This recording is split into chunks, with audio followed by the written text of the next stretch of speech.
Good morning guys. मस्त सकाळ सकाळी इडली आणि मेंदूला खाऊन घेतला. त्यानंतर पोचलो दुकानावर पोचायला लगे बॅग आणि कंपनीचं घेतलं. आज काम होतं एसीचा मित्र, ते पण स्टेशनच्या बाहेर गावदेवी मंदिराच्या समोर. क्लासमध्ये काम होतं. त्यानंतर बघितलं की एसीमध्ये गॅस कमी होतं.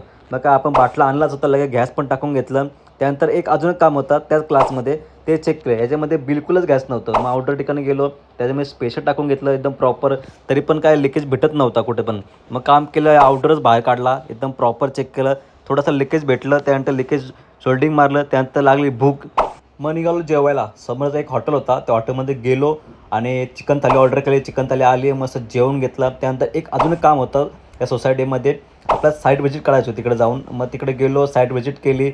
त्या ठिकाणी आपलं 40 फीट कॉपअप टाकायचं आहे. एकदम साईड व्हिजिट करून घेतली. त्यानंतर पोचलो आउटडोअरमध्ये आपण स्पेशल टाकून घेतलं 300, कारण लिकेज असेल तर कमी होईल, लिकेज नसेल तर तेवढंच राहील, नसेल तर आपण गॅस टाकून लगेच